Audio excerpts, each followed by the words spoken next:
Good morning dear learners. Narwal study point में आपका स्वागत है। तो आज हम लोग करेंगे एनर्जी रिसोर्सेज, जो कि हमारे ज्योग्राफी क्लास 10th का चैप्टर 5th है, खनिज एवं ऊर्जा संसाधन। तो खनिजों के बारे में हम लोग लास्ट क्लास में पढ़ चुके हैं। आज की क्लास में हम लोग एनर्जी रिसोर्सेज यानी ऊर्जा संसाधन के बारे में पढ़ेंगे। तो चलिए शुरू करते हैं। ऊर्जा संसाधन क्या होते हैं? वे संसाधन जिनका उपयोग उद्योगों को चलाने के लिए शक्ति के रूप में किया जाता है, उसको ऊर्जा संसाधन कहते हैं। यानी ऐसे संसाधन जिनका उपयोग एनर्जी प्रोड्यूस करने के लिए किया जाता है, एनर्जी का उत्पादन करने के लिए किया जाता है, उनको ऊर्जा संसाधन कहते हैं। कौन कौन से होते हैं हमारे ऊर्जा संसाधन? कोयला, पेट्रोलियम, प्राकृतिक गैस, यूरेनियम और बिजली जैसे ईंधन खनिज ऊर्जा उत्पन्न कर सकते हैं, तो इनको ऊर्जा संसाधन हम कहेंगे।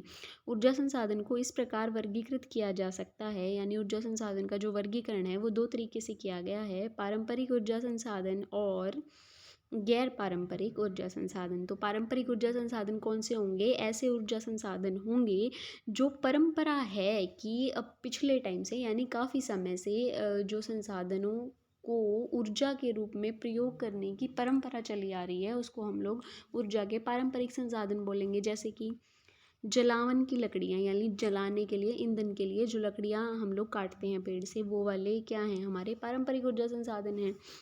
गोबर के उपले, कोयला, पेट्रोलियम, प्राकृतिक गैस, बिजली जैसे पारंपरिक स्रोतों का लंबे समय से उपयोग किया जा रहा है, इसलिए इनको हम लोग क्या बोलेंगे? पारंपरिक ऊर्जा संसाधन बोलेंगे। ऊर्जा के गैर पारंपरिक संसाधन कौन से होंगे? ऐसे संसाधन जो परंपरा से प्रयोग नहीं हो रहे, यानी काफ़ी टाइम से प्रयोग नहीं हो रहे, जो अभी हाल फिलहाल ही में जिनका प्रयोग करना शुरू हुआ है, उसको हम लोग गैर पारंपरिक ऊर्जा के संसाधन बोलेंगे। तो ऊर्जा के गैर पारंपरिक स्रोत हाल ही में उपयोग में आए हैं, जैसे कि पवन ऊर्जा, सौर ऊर्जा, ज्वारीय ऊर्जा, भूतापीय ऊर्जा, परमाणु ऊर्जा और बायोगैस ऊर्जा। ये सारे क्या हैं? हमारे गैर पारंपरिक ऊर्जा संसाधन हैं। वे स्वतंत्र रूप से उपलब्ध होते हैं, आमतौर पर अटूट और नवीकरणीय होते हैं। रिन्यूएबल रिसोर्सेज होते हैं हमारे, जो गैर पारंपरिक होते हैं वो नवीकरणीय होते हैं, यानी दोबारा से बन सकते हैं वो एक बार यूज़ होने के बाद।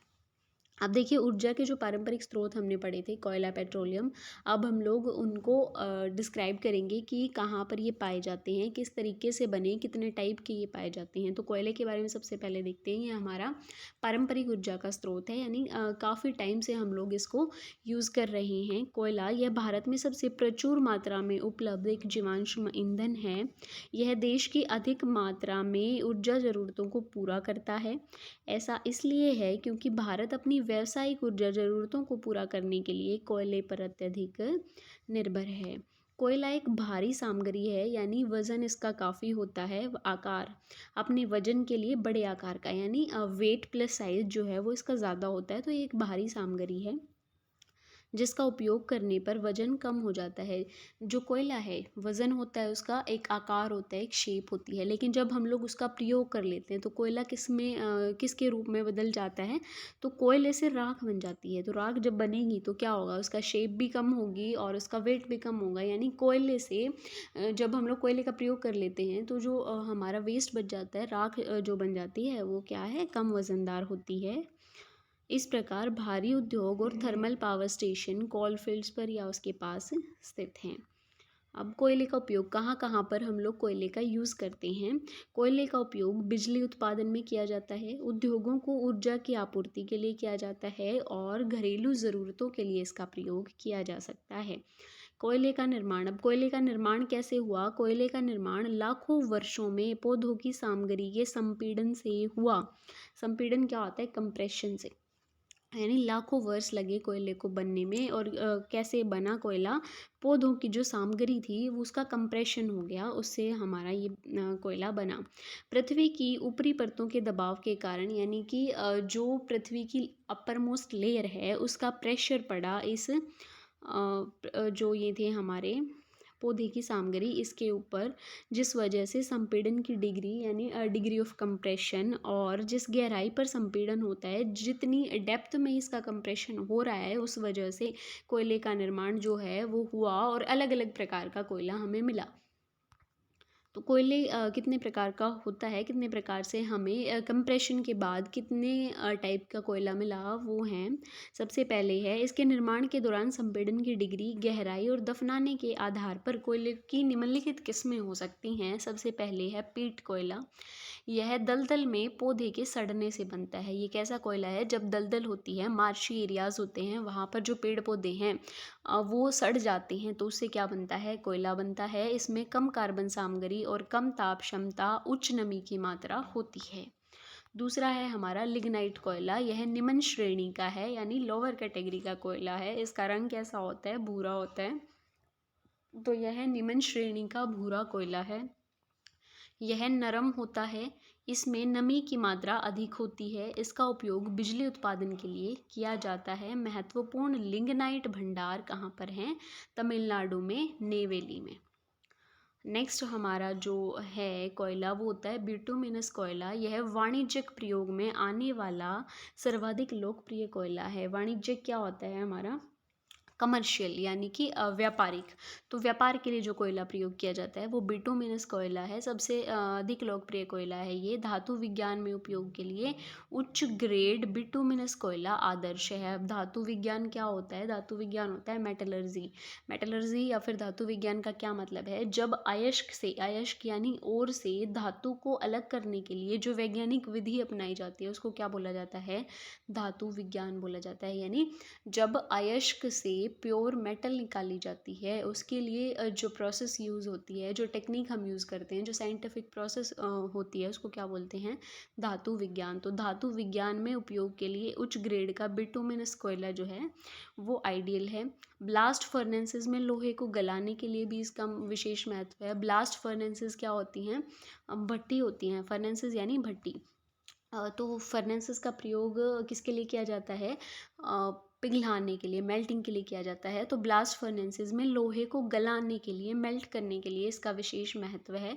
यह अधिक गहराई में पाया जाता है। एंथ्रासाइट कोयला, यह उच्चतम गुणवत्ता वाला कठोर कोयला है। तो हमने कितने टाइप के कोयले पढ़े? सबसे पहला हमने पढ़ा पीट कोयला।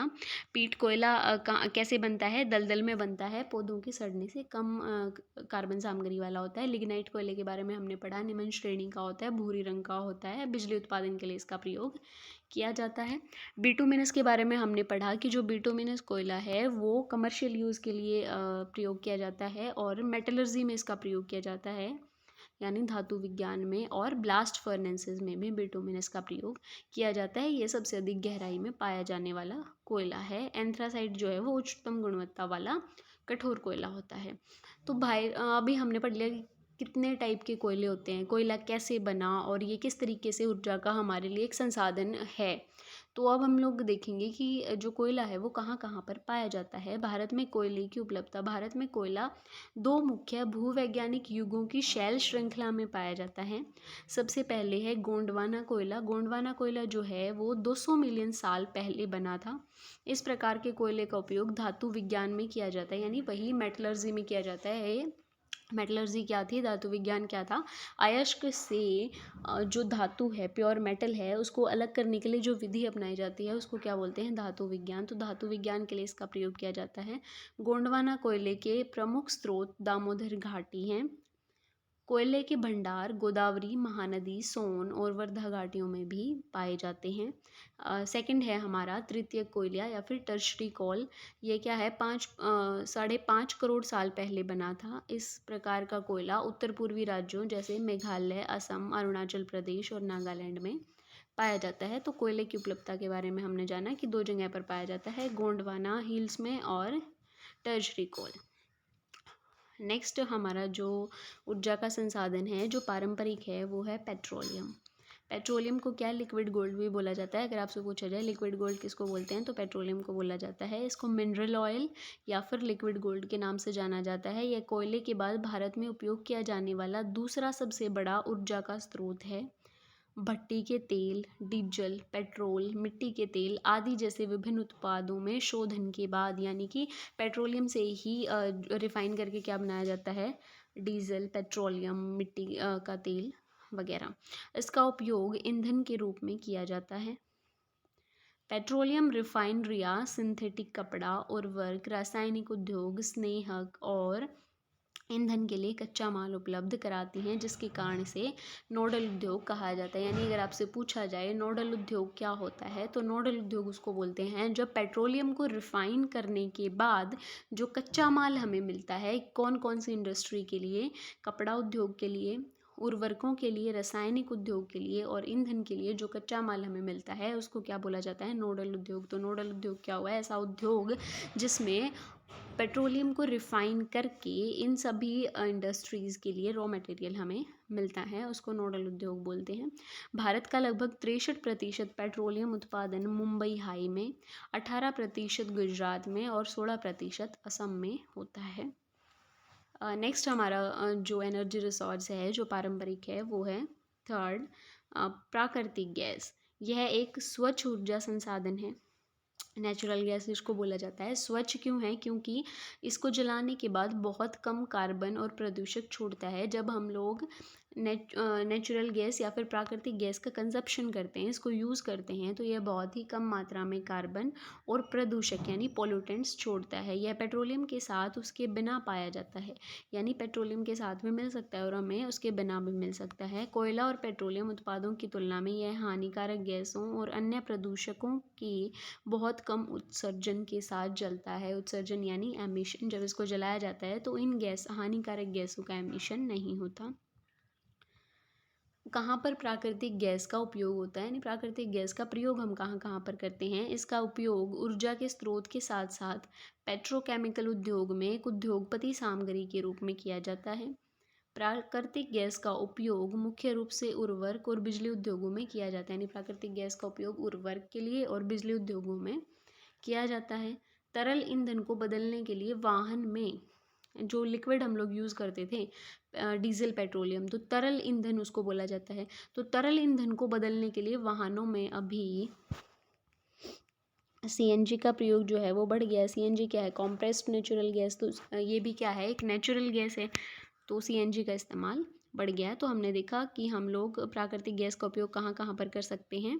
उर्वरक उपयोग मुख्य रूप से उर्वरक और बिजली उद्योगों में इसका उपयोग किया जाता है। और तीसरा क्या है, सीएनजी में इसका उपयोग किया जाता है। कॉम्प्रेस नेचुरल गैस, अब लिक्विड जो था हमारा डीजल, पेट्रोलियम, उसके स्थान पर हम लोग सीएनजी का प्रयोग करने लग गए हैं। सीएनजी का इस्तेमाल जो है वो बढ़ रहा है। भारत में प्राकृतिक गैस के भंडार यानी प्राकृतिक गैस जो है वो कहाँ कहाँ पर पाई जाती है। कृष्णा गोदावरी बेसिन के अपतटीय क्षेत्रों में भारत में वर्तमान में उपलब्ध प्राकृतिक गैस की सबसे बड़ी मात्रा है। कहाँ पर, कृष्णा गोदावरी बेसिन में। यह पश्चिमी तट के साथ मुंबई हाई, खंबात की खाड़ी और अंडमान निकोबार द्वीप समूह में भी पाई जाती है। नेक्स्ट है हमारा बिजली, जो कि एक पारंपरिक ऊर्जा का संसाधन है। आज की दुनिया में इसके आवेदन की एक विस्तृत श्रृंखला है। किसी स्थान पर बिजली की प्रति व्यक्ति खपत को विकास का सूचकांक माना जाता है। बिजली उत्पन्न करने के दो तरीके हैं। सबसे पहले है ऊष्मीय विद्युत यानी thermal energy, thermal electricity. Thermal जो इलेक्ट्रिसिटी है वो जीवाश्म ईंधन जैसे कि कोयला, पेट्रोलियम, प्राकृतिक गैस आदि को जलाने से उत्पन्न होती है। यानी थर्मल इलेक्ट्रिसिटी हमें कब मिलती है, जब हम लोग कोयला, पेट्रोलियम या फिर प्राकृतिक गैस जो हैं इन जीवाश्म ईंधनों को जलाते हैं। जो उसके बाद जो हमें बिजली मिलती है उसको क्या बोलते हैं, थर्मल इलेक्ट्रिसिटी या फिर ऊष्मीय। ऊष्म यानी गर्मी, और गर्मी गर्मी से जो बिजली मिलती है उसको थर्मल इलेक्ट्रिसिटी बोलते हैं। किसको जलाने से मिलती है, जीवाश्म ईंधनों को, जैसे कि कोयला, पेट्रोलियम और प्राकृतिक गैस। ये क्या है, गैर नवीकरणीय संसाधन है, नॉन रिन्यूएबल रिसोर्स है। एक बार अगर हमने कोयला जो है वो उसका कंजप्शन कर लिया, उसकी खपत कर ली, तो उसके बाद हम दोबारा से उस कोयले से इलेक्ट्रिसिटी प्रोड्यूस नहीं कर सकते। दूसरा तरीका है हमारा जल विद्युत यानी हाइड्रो इलेक्ट्रिसिटी। बहते जल से जल विद्युत उत्पन्न होती है। जो पानी बह रहा है, जो फ्लो में है, उससे क्या प्रोड्यूस होती है, इलेक्ट्रिसिटी प्रोड्यूस होती है। यह ऊर्जा प्रदूषण मुक्त है, इससे हमें जो एनर्जी मिलती है वो उसमें पॉल्यूशन नहीं होता। और भाखड़ा नांगल, दामोदर घाटी, कोपिली हाइडल परियोजना आदि जैसी बहुउद्देशीय परियोजनाएं हम वाटर रिसोर्सेज वाले चैप्टर में पढ़ चुके हैं। अगर आपने वो वाली वीडियो नहीं देखी है तो वो आप चेक कर सकते हो, प्लेलिस्ट में आपको मिल जाएगी, चैप्टर 3 वाटर रिसोर्सेज के नाम से। परियोजनाओं के निर्माण में पूरे भारत में आमतौर पर उपयोग की जाती है। नेक्स्ट है, अब हम लोग इसमें डिफरेंस देखते हैं थर्मल इलेक्ट्रिसिटी और हाइड्रो इलेक्ट्रिसिटी में। तो थर्मल इलेक्ट्रिसिटी जो है वो बिजली, कोयला, पेट्रोलियम, प्राकृतिक गैस के उपयोग से उत्पन्न होती है। और जो हाइड्रो है वो पानी के बहने से जो बिजली हमें मिलती है, जो एनर्जी हमें मिलती है, उससे बनती है। ये प्रदूषण से भरी हुई होती है, ये प्रदूषण रहित होती है, ऊर्जा का स्थायी स्रोत नहीं है, ये अस्थायी ऊर्जा संसाधन यानी अपरमानेंट है। कोयले जैसे गैर नवीकरणीय संसाधनों पर आधारित है हमारी थर्मल इलेक्ट्रिसिटी, जबकि ये अक्षय संसाधन कौन से होते हैं? ऐसे संसाधन जो कभी ख़त्म नहीं होंगे। तो अक्षय संसाधन यानी पानी पर आधारित हैं। तालेचर, पनकी, नामरूपण, उरण, नेवेली आदि जैसे 310 से अधिक थर्मल पावर स्टेशन हमारे भारत में हैं। और हाइड्रो वाले जो हैं उसमें आप बहुउद्देशीय जल नदी परियोजनाओं की कोई भी एक या दो परियोजना आप इसमें लिख सकते हो, जैसे भाखड़ा, नांगल, दामोदर घाटी निगम, कोपेली, हाइडल परियोजना आदि जैसी परियोजनाएं। ये थे हमारे ऊर्जा के पारंपरिक स्रोत। अब हम लोग डिस्कस करेंगे ऊर्जा के गैर पारंपरिक स्रोत कौन से हैं। परमाणु ऊर्जा, न्यूक्लियर एनर्जी जो होती है वो गैर पारंपरिक स्रोत है। यह परमाणुओं की संरचना में परिवर्तित करके उत्पन्न किया जाता है। यानी जो परमाणु ऊर्जा है वो कैसे बनाई जाती है? एटम की स्ट्रक्चर में ऑल्टर करके, उसमें बदलाव करके, जो गर्मी और ऊर्जा जारी करता है, जिसका उपयोग विद्युत गति उत्पन्न करने के लिए किया जाता है। यूरेनियम और थोरियम, हम सभी जानते हैं कि न्यूक्लियर जो बॉम्ब है वो किससे बनते हैं? न्यूक्लियर एनर्जी किससे बनती है? यूरेनियम से बनती है और हमारे थोरियम से बनती है। तो यूरेनियम और थोरियम जो है वो कहाँ पर पाए जाते हैं? राजस्थान और झारखंड की अरावली पर्वतमाला और केरल की मोनाजाइट रेत में ये पाए जाते हैं, जिसका उपयोग परमाणु या परमाणु ऊर्जा पैदा करने के लिए किया जाता है। नेक्स्ट हमारा गैर पारंपरिक स्रोत है सौर ऊर्जा। सौर यानी सोलर से रिलेटेड जो भी चीज़ें होती हैं, सोलर एनर्जी जिसको बोलते हैं। तो भारत एक उष्णकटिबंधीय प्रदेश है, इसमें सौर ऊर्जा के दोहन की अपार संभावनाएं हैं। इसका उपयोग बहुत सारे उद्देश्यों के लिए किया जा सकता है, जैसे विद्युत ऊर्जा उत्पादन, फोटोवोल्टिक पैनल्स का प्रयोग करके, जो आप सोलर प्लेट्स होती हैं ना उसमें यही होता है, हमारे फोटोवोल्टिक पैनल्स का प्रयोग किया जाता है।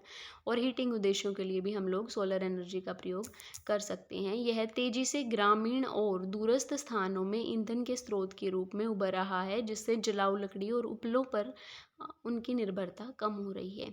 नेक्स्ट है हमारा पवन ऊर्जा। भारत में पवन ऊर्जा की अपार संभावनाएं हैं। सबसे बड़ा पवन रूप समूह तमिलनाडु में नागरकोइला के मदुरै तक स्थित है। पवन ऊर्जा यानी जब पवन का प्रयोग किया जाए ऊर्जा को बनाने में। इनके अलावा आंध्र प्रदेश, कर्नाटक, गुजरात, केरल, महाराष्ट्र और लक्षद्वीप में महत्वपूर्ण पवन फार्म हैं। नागरकोइल और जैसलमेर, ये दोनों हमारे जो ज़िले हैं वो कहाँ पर है? राजस्थान में। तो नागरकोइल और जैसलमेर भारत में पवन ऊर्जा के प्रभावी उपयोग के लिए बहुत ज़्यादा प्रसिद्ध हैं। नेक्स्ट हमारा बायोगैस। बायोगैस भी क्या है? गैर पारंपरिक ऊर्जा का स्रोत है। तो बायोगैस संयंत्रों में जैविक पदार्थों जैसे कि झाड़ियों, खेत के कचरे, जानवरों और मानव के कचरे से अपघटन से उत्पन्न होता है। बायोगैस किससे बनती है? इन सभी चीज़ों के डिकम्पोजिशन से, जो हमारा dead and decaying waste material होता है उससे हमारी क्या बनती है? बायोगैस। मिट्टी के तेल और गोबर के उपले, चारकोल की तुलना में इसकी तापीय क्षमता, जो हीटिंग प्रोड्यूस कैपेसिटी है वो ज़्यादा होती है। हीट प्रोड्यूसिंग कैपेसिटी ज़्यादा होती है। यह सस्ता, पर्यावरण के अनुकूल और जलाऊ लकड़ी के लिए इस्तेमाल होने वाला पेड़ों के नुकसान को ये रोकता है। इसका उपयोग ग्रामीण क्षेत्रों में खाना पकाने के लिए और रोशनी के लिए ईंधन के रूप में किया जाता है। खाद की बेहतर गुणवत्ता भी हमें बायोगैस से मिलती है। नेक्स्ट है हमारा ज्वारीय ऊर्जा। ज्वारीय ऊर्जा किससे बनती है? जब समुद्र में ज्वार भाटा आते हैं, समुद्री ज्वार की गति से जो ऊर्जा उत्पन्न होती है उसको ज्वारीय ऊर्जा बोलते हैं। जब ज्वार भाटे आते हैं तो उससे क्या है? बिजली उत्पन्न की जाती है। ठीक है। नेक्स्ट है हमारा भूतापीय ऊर्जा। भू यानी भूमि के, तापीय यानी ताप से। तो जब भूमि के ताप से ऊर्जा प्रोड्यूस की जाए तो उसको क्या बोलते हैं? भूतापीय ऊर्जा। यह पृथ्वी के आंतरिक भाग से ऊष्मा का उपयोग करके उत्पादित ऊष्मा और बिजली को संदर्भित करता है। यानी हमारी पृथ्वी के अंदर जो गर्मी है, जो ताप है, उससे जब बिजली बनाई जाए। भूतापीय ऊर्जा मौजूद है क्योंकि पृथ्वी की गहराई में वृद्धि के साथ गर्म होती जाती है। यानी कि जैसे जैसे हम लोग डेप्थ में जाते हैं वैसे वैसे क्या है? गर्मी बढ़ती जाती है। कुछ स्थानों पर यह भूतापीय प्रवणता इतनी अधिक होती है कि उथली गहराई पर उच्च तापमान पाए जाते हैं। इन क्षेत्रों में मौजूद भूजल चट्टानों से गर्मी को अवशोषित करता है। अवशोषित यानी एब्जॉर्ब कर लेता है। जहाँ पर भूतापीय ऊर्जा बनाई जाती है वहाँ पर क्या होता है, जो ग्राउंड वाटर है ना हमारा, वो चट्टानों से एब्जॉर्ब कर लेता है उसकी हीट को और गर्म होकर भाप के रूप में ऊपर उठता है। और फिर वो जो ग्राउंड वाटर है वो गर्म हो जाता है क्योंकि उसने चट्टानों से ताप को एब्जॉर्ब कर लिया, हीट को एब्जॉर्ब कर लिया, और वो गर्म होकर भाप के रूप में ऊपर उठता है। इस भाप का उपयोग जो है वो बिजली उत्पादन के लिए टरबाइन लगा करके किया जाता है। हमने अभी ऊर्जा के पारंपरिक स्रोत के बारे में पढ़ा, कौन से थे, कोयला, पेट्रोलियम और बाकी सब। ऐसे ही हमने गैर पारंपरिक ऊर्जा स्रोत पढ़ी जिसमें हम लोगों ने पढ़ा बायोगैस और मतलब गैर पारंपरिक ऊर्जा स्रोत में हमने पढ़ा ना, सोलर एनर्जी कैसे बना रहे हैं हम लोग, ज्वारीय ऊर्जा कैसे बना रहे हैं, भूतापीय ऊर्जा। तो इस तरीके से हम लोगों ने ऊर्जा के संसाधन, पारंपरिक संसाधन और गैर पारंपरिक संसाधन दोनों के बारे में डिस्कस किया। तो अभी ऊर्जा संसाधनों के संरक्षण की ज़रूरत हमें क्यों है, क्योंकि आर्थिक विकास के लिए ऊर्जा संसाधन हमारी एक बुनियादी आवश्यकता है। अगर हमने अपनी इकोनॉमी को डेवलप करना है तो उसके लिए हमारा जो बेस है, जो बुनियादी हमारी आवश्यकता है, जो बेसिक नीड है, वो हमारी ये एनर्जी रिसोर्सेज हैं। हमें इन्हें संरक्षित करने की आवश्यकता है सतत विकास के लिए, सस्टेनेबल डेवलपमेंट के लिए। सस्टेनेबल डेवलपमेंट क्या होता है ये भी मैं आप लोगों को पहले बता चुकी हूँ, फिर एक बार रिपीट कर रही हूँ कि सस्टेनेबल डेवलपमेंट ऐसा विकास होता है जिसमें पर्यावरण को नुकसान पहुंचाए बिना विकास होता है। First point. सेकंड पॉइंट, इसमें संसाधनों का प्रयोग इस तरीके से किया जाता है ताकि आने वाली पीढ़ी को भी वो संसाधन मिल सके। तो सोच समझ करके प्लानिंग के साथ प्रयोग किया जाता है। तो सतत विकास के लिए हमें अपव्यय से बचकर ऊर्जा संरक्षण को बढ़ावा देना होगा और नवीकरणीय ऊर्जा स्रोतों के उपयोग को बढ़ाना होगा। रिन्यूएबल रिसोर्सेज के जो उपयोग हैं जिससे हमें एनर्जी मिल रही है उसको बढ़ाना पड़ेगा। वो कौन से हैं? गैर पारंपरिक ऊर्जा स्रोत। इसलिए हमें ऊर्जा संसाधनों का संरक्षण करना चाहिए। इसमें हम क्या क्या जो प्रोटेक्टिव मेजर्स हैं वो अपना सकते हैं, कौन कौन से तरीके अपना सकते हैं। सबसे पहले व्यक्तिगत वाहनों, पर्सनल व्हीकल की बजाय हमें पब्लिक व्हीकल का प्रयोग करना चाहिए। उपयोग ना होने पर बिजली के उपकरणों को बंद कर देना चाहिए। बिजली बचाने वाले उपकरणों का हमें उपयोग करना चाहिए। तो इन सब तरीक़ों से हम लोग क्या कर सकते हैं, अपनी एनर्जी को जो है वो बचा सकते हैं, संरक्षित उसको कर सकते हैं। तो ये वीडियो आज आपकी थोड़ी ज़्यादा लंबी होगी क्योंकि इसमें 2 पार्ट बनाते तो वो बहुत ज़्यादा शॉर्ट हो जाते। तो I hope you get that point. तो अगर आपको इसमें कोई डाउट लगे तो आप कमेंट सेक्शन में पूछ सकते हो। And see you soon. Thank you so much for watching.